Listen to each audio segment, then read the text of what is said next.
When I mentor veterinarians, one of the most common mistakes I see is only running blood work with either a healthy senior pet or when a patient presents with abnormal clinical signs. We as a profession often forget one of the most easy and powerful diagnostic tests out there, the urinalysis. Well, forgive my urine pun here, but a urinalysis can be liquid gold in so many ways.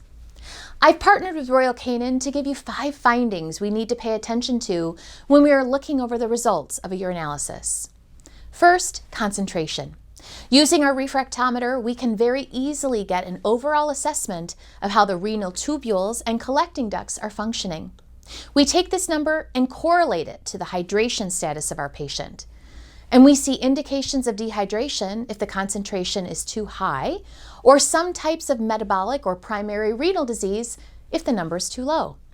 We can split the latter even further into 2 significant categories of dilute urine. The first is hypocynuria, when the urine-specific gravity is 1001 to 1007, which suggests diseases like hypo or hypercalcemia, hepatic insufficiency, diabetes insipidus, or hyperadrenocorticism. The second is isocynuria, when the urine-specific gravity is 1008 to 1012.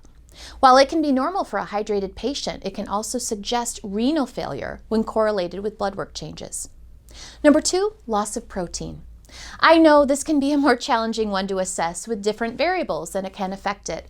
But true protein loss can mean damage to the glomerulus, the filter of the kidney, damage to the tubules, or even overflow proteins like with multiple myeloma. For accuracy, we do need to make sure it's a negative sediment before we evaluate. Keep in mind there are multiple ways to look for protein outside of the urine dipstick, like testing for microalbuminuria, urine albumin-creatinine ratio, and urine protein to creatinine ratio, the gold standard. There are great guidelines to follow regarding UPCs through the IRIS grading system for dogs and cats with kidney disease. Number 3, presence of blood. This one's hard, right? Often a patient might have microhematuria at home or even macroscopic signs of blood that are missed by the pet parent. If answers aren't readily at hand, it would be a good idea to send the client home with Royal Canin's hematuria detection technology by Blue Care. These granules, when spread in the litter box, will turn blue if blood is present in the urine, and this enables easy detection of hematuria at home. Helping your patient's pet parent take an active role in the monitoring of their health makes them more in tune with what needs to be done to keep them healthy. Number 4, casts. What are those again? These easily overlooked structures are really an imprint of damage to the renal tubules. When this damage happens, the tubule secretes a protein that fills the tubule and grabs any other material in the tubule at the same time. They actually will mimic the shape and content and help give us clues as to the source of the damage. For example, red blood cell casts and white blood cell casts can indicate hemorrhage or inflammation.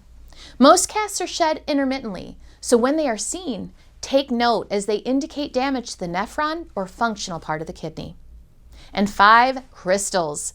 Just like when discussing protein, there are many variables that can affect the formation of crystals in urine, including pH, temperature, medications, and even refrigeration. In a perfect world, urine should be evaluated when fresh and as soon as possible, especially when suspecting struvite and calcium oxalate crystals. But those aren't the only crystals we can see form in urine. Here's a few that indicate specific disease.